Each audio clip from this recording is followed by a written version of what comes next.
cop is a cop.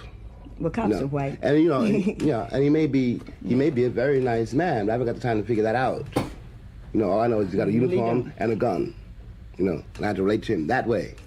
That's the only way to relate to him at all. Because one of us may have to die. One of us, in New York, there's a big campaign going on to humanize the policemen, and they have billboards upstate, and they have a picture of a big cop bending over this little blonde girl. And the sign say, and some people call him Pig. And I wanted to buy a billboard. I told a friend of mine, I want to buy a billboard and show this big cop and this 14-year-old kid with 30 bullets in him and saying some people call him Peacemaker. Powerful stuff, man. Powerful stuff. Listen, peace, peace, peace. I am Phillip Roundtree, and you are tuned into the April 13th edition of Rhetorically Speaking. Shout out to my chair. I need a new one, man. You need a new chair when you sit in it and it just starts to go down slowly. Like, I feel like it's reminded me that I gained some of this pandemic weight, right? But listen, I had to start off. Well, first, let me give my shout out. Shout out to those of you who are tuned in on Instagram Live. Props to those of you who are watching on Facebook Live. And last but certainly not least, shout out to those of you who are tuned in on YouTube Live. Make sure you hit that subscribe button. I want everybody to hit the share button if possible, because the more people we can have in this conversation, this healthy, fruitful, productive dialogue, the better. So listen, I wasn't going to start with Daunte Wright. I had no desire to have a conversation about Daunte Wright on today's show. And shout out to those of you who asked me about what happened yesterday. Listen, my neighbor is putting in new cabinets, and so he was getting his drill on at the 7 o'clock hour. So I was like, you know what? Let me postpone it to today, because the content will always be relevant. So as I was saying, I had no desire to have a conversation about Daunte Wright. If you're not familiar, he was murdered.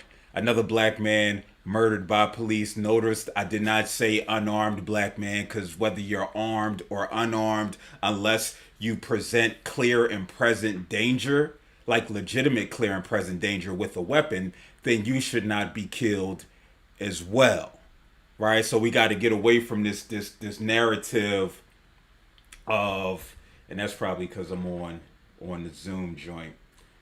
Just to the Instagram people, head on over to YouTube. You can't hear me. Head on over to YouTube. So, because we see that they're able to bring in white folk who do have weapons, and so it's my belief that we all should be able to be given that same amount of grace when it comes to the police. And so I didn't really have a desire to talk about Daunte Wright, because we talk about police killing black folk all the time, right? We talk about police killing black folk, just killing folk in general, but specifically, disproportionately, black folk. And at this stage of the game, I don't have the emotional capacity to be outraged every time the police do some fuck shit. You know what I'm saying? Like, y'all should be able to hear me now on Instagram.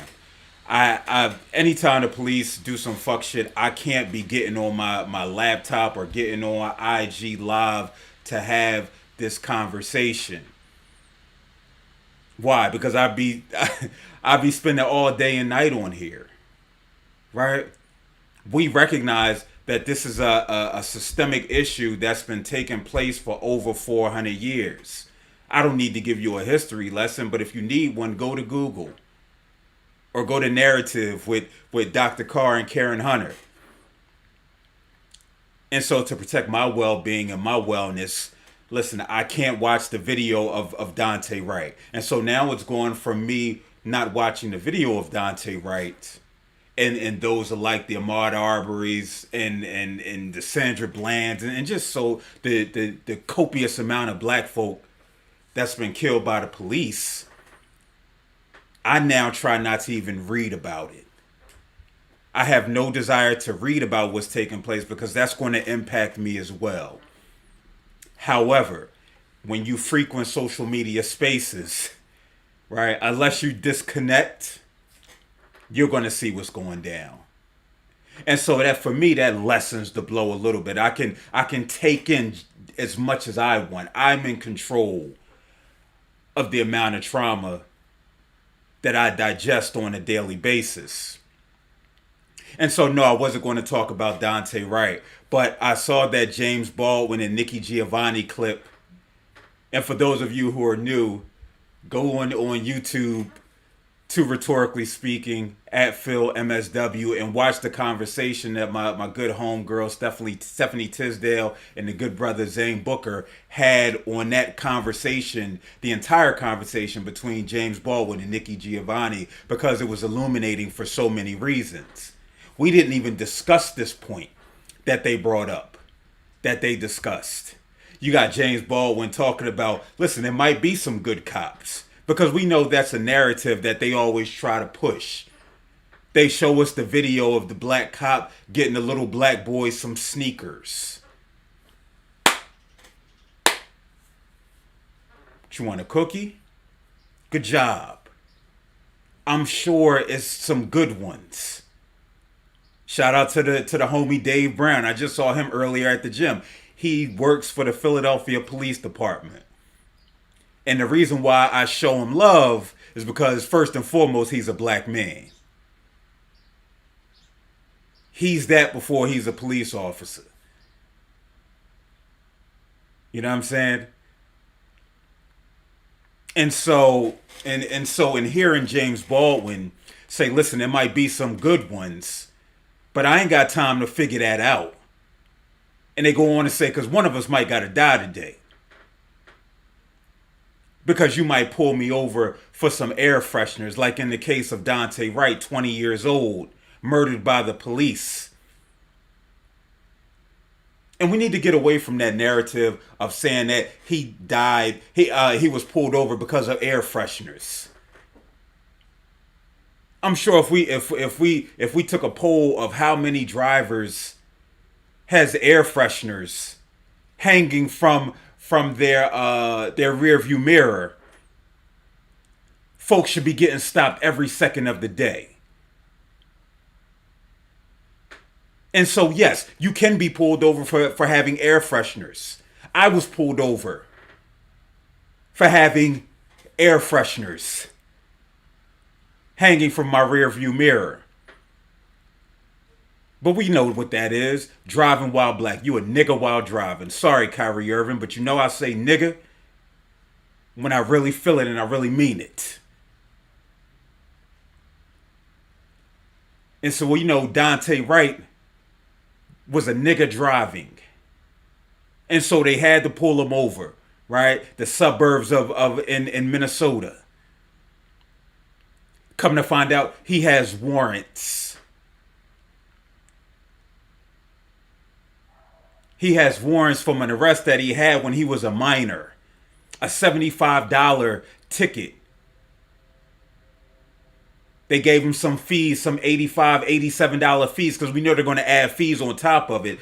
Asking a 17-year-old to pay $75 for some marijuana that he had on him. Meanwhile, Jay-Z bragging about he's selling marijuana for $60, $70. I digress. We know that he didn't show up for the court date. And there may not have been other warrants related. Still doesn't matter. Because he still shouldn't have been killed. He still shouldn't have been tased. Right? Like lost in all of this with this white woman, this 26-year veteran, who that clown as police chief made an excuse for. She accidentally shot him. No, she didn't accidentally shoot him. She pulled it out. She was going to shoot him with something.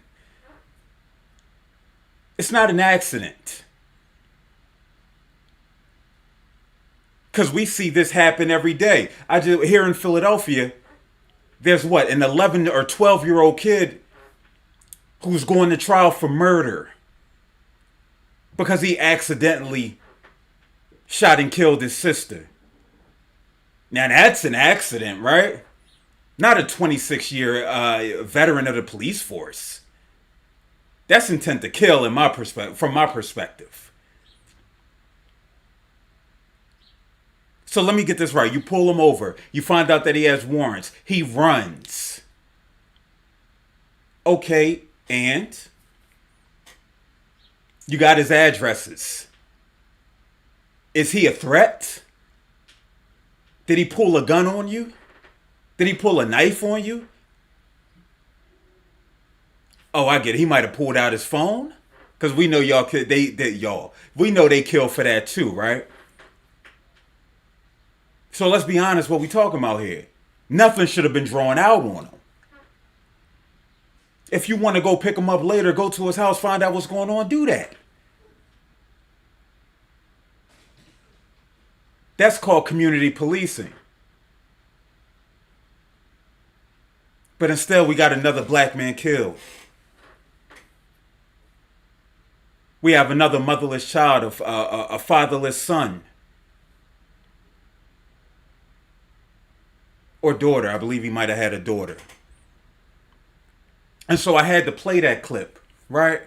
Because it gets into the theme of this show, which is a weekend of black pain. So prior to Daunte Wright, his murder, and that cop attempted to resign, but the mayor hasn't accepted her resignation. Why? Because she'll get her pension. She'll be able to keep it. Right? So salute to this black mayor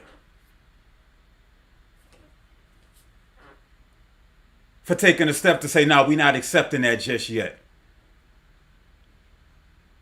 We're going to do an investigation.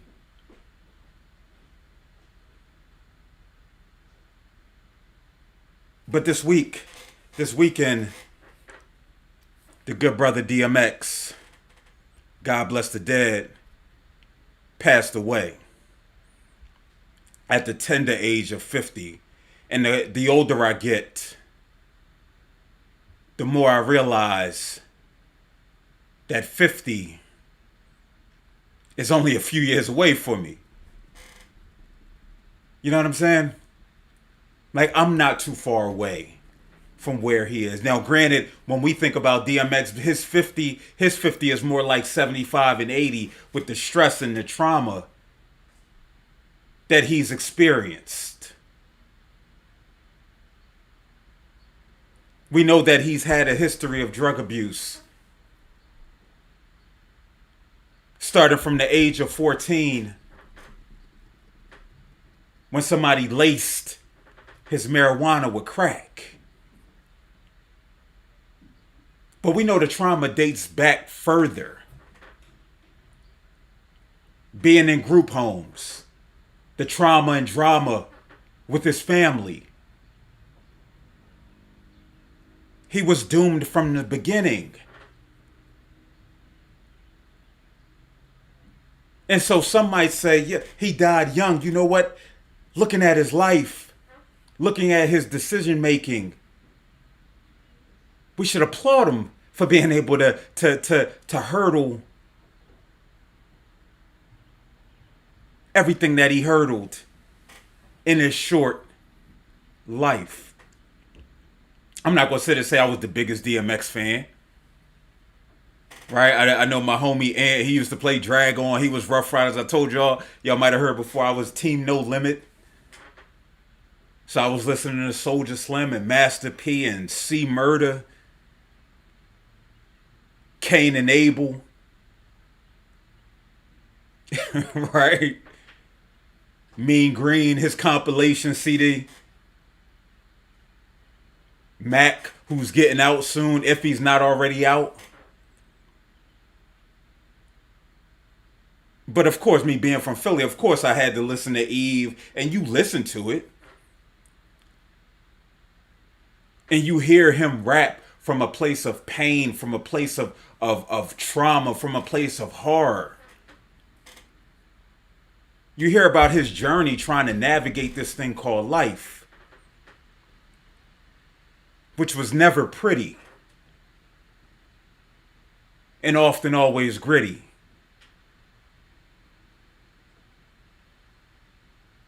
The last few years, I've grown a deeper appreciation for X, and that's because I found that I can use the content of his songs to reach the clients that I work with, especially the young black boys. So I can play them slipping and we can sit and dissect it. Because I know we hear the music, but are we listening? It wasn't no fancy wordplay, no triple entendres. What you heard was, this is the depths of the pain that I've experienced. This is me giving you life as I see it. From this lens. And we saw how it resonated with folk.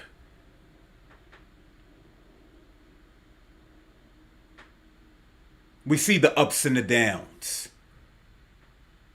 We see the humanity. Right? We see for those who live by that religious creed of Jesus and all that good stuff. He was an amazing orator. And that's what elevates him in the rap game, in this conversation. When we think about it now, I was listening to some of his music and I'm like, sheesh, this is toxic. Right? Because that's where we are in 2021.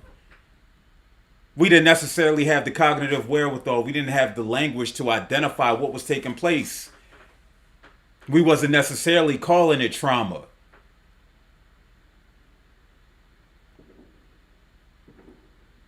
We wasn't saying X need to go to therapy. We reconciled with the fact that X's therapy was his music. It's unfortunate that I keep calling him X, right? Because his name was Earl Simmons. And I think if any frustration that I had in seeing that the outpouring of quote unquote love was the fact that everybody kept referencing him as X. That's who he showed us, right? And so it makes sense that that's how we reference him. And I feel like we often don't recognize the entire human being. The entire human being is Earl Simmons. The one with 14, 15 kids.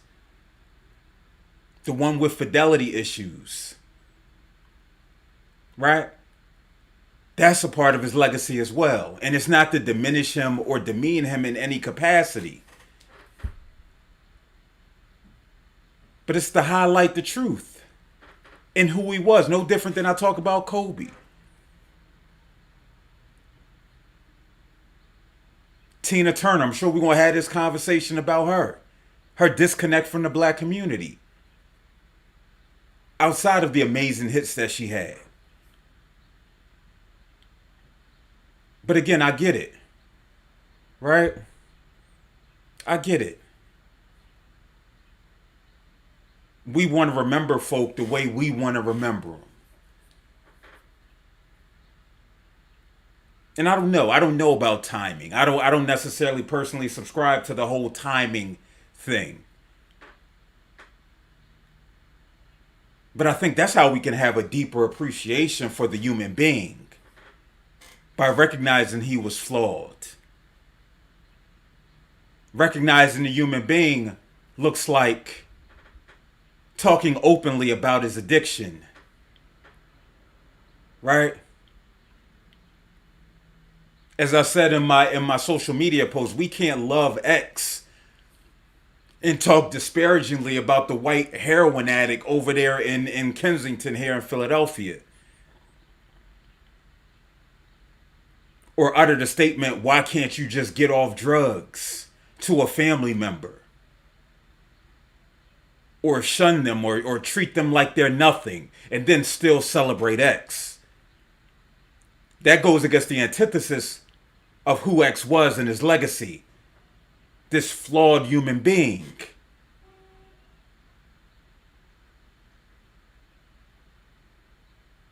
We can't love somebody's skill set, right? And ignore other aspects of them. Just like I say, Jay-Z sold drugs to folk. Yeah, I don't really care for that little white girl. What's her name? Tommy Lauren. Bringing that up, talking about your husband sold drugs. But damn it, your husband sold drugs. And his families, his generations, like X's, right? Because think about it, right? X was the drug dealer and the drug user. Folk like Jay, who was selling dope back during those times, was selling to addicts like X. We see the impact of addiction with X. So because somebody made a couple Billy,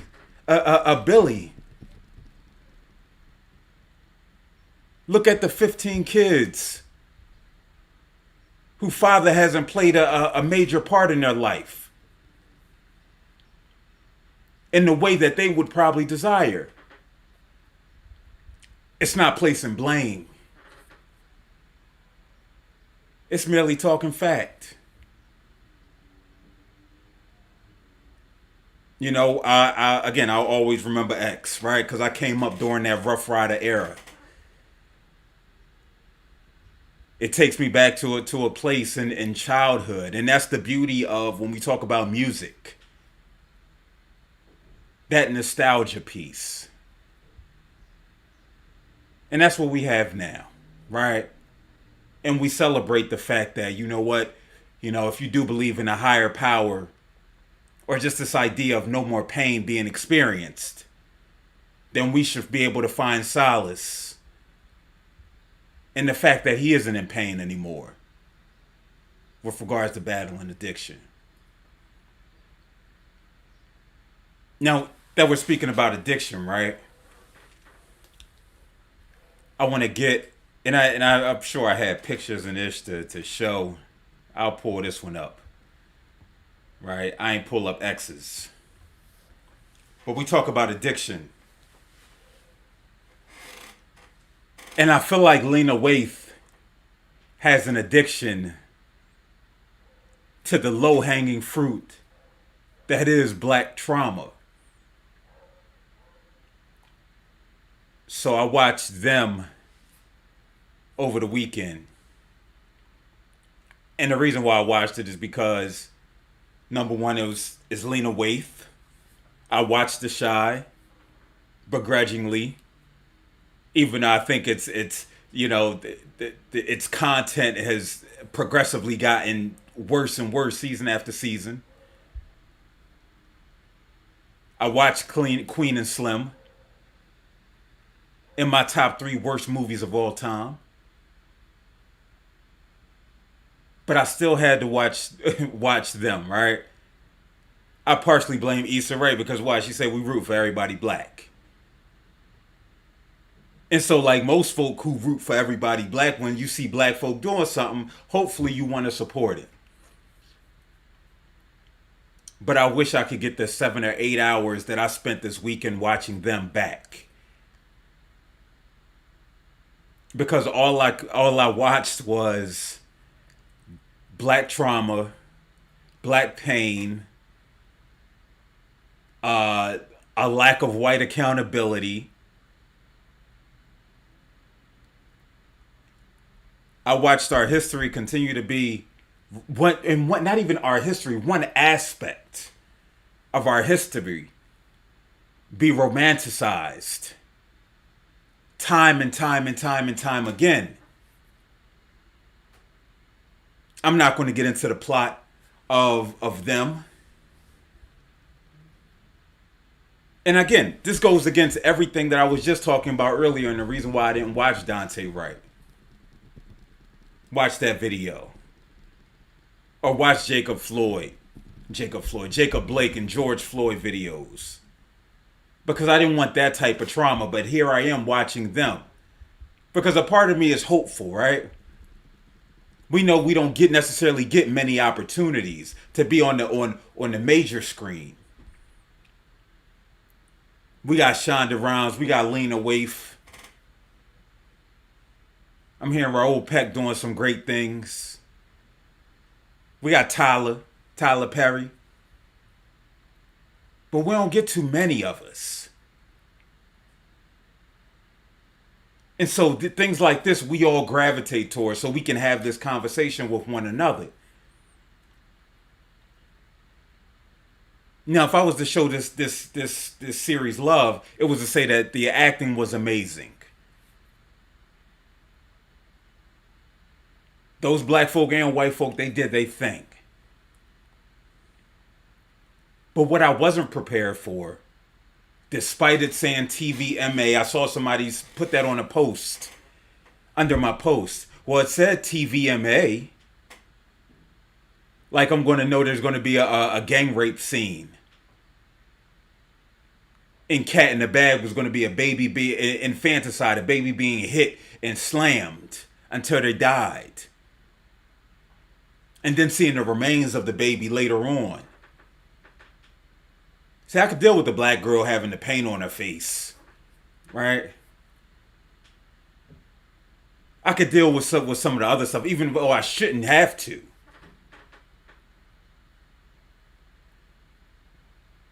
But this shock trauma and calling it horror, it was lacking. You know, a homie of mine said that Lena Waithe has this blind spot. And I heard other folk talk about this, a similar blind spot when it comes to Dave Chappelle, right?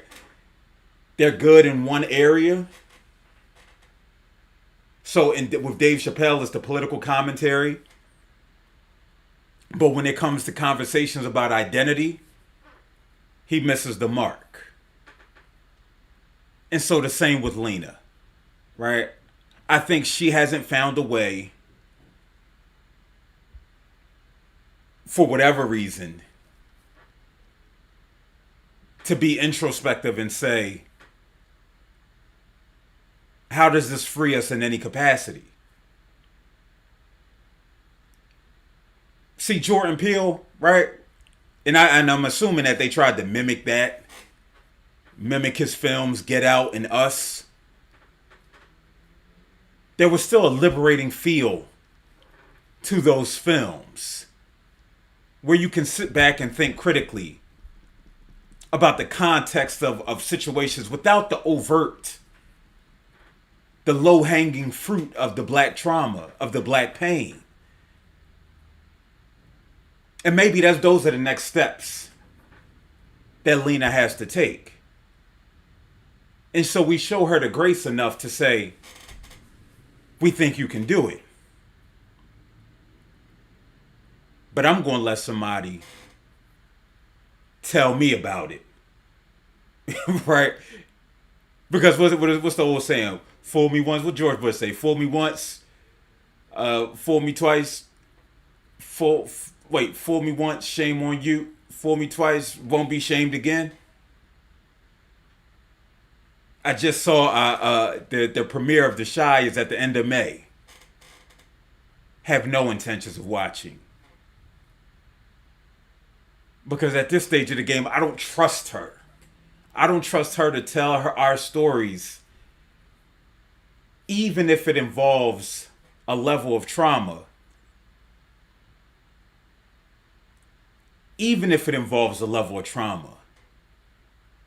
In a way that protects us.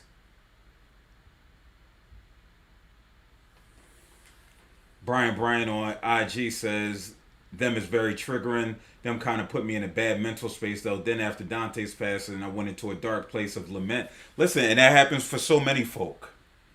right? That happened for so many folk. I know once that scene happened in episode 5, and yes, I'm giving a warning, trigger warning, in episode 5 of them, I was messed up for the rest of the day.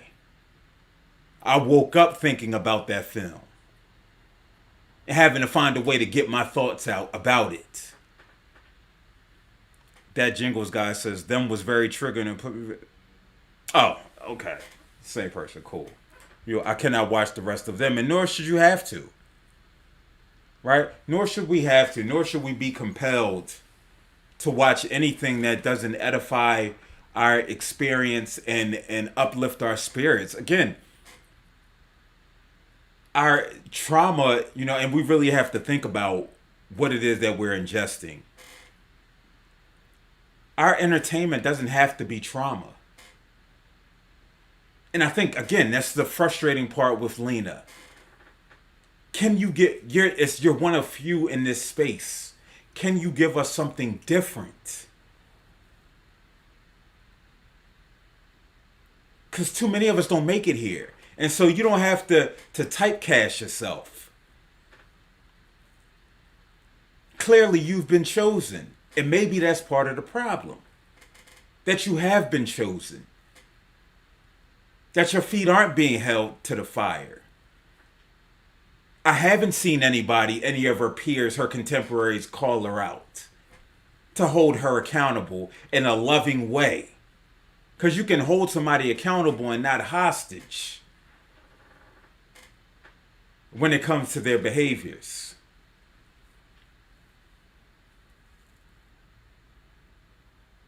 And so, yeah, that's all I got. Listen, I gotta get. I know I'm down to doing these like once a week now. School is real. Me being a professor is real. I'm starting to lose my wind. It's about the 32-minute mark. You know what I'm saying? So I may need to do these a little bit more frequent. We'll see though. We'll see. Listen, man, I may be back tomorrow at 7. I may not. We'll see. But listen, I appreciate y'all for tuning in. Until next time, America, peace.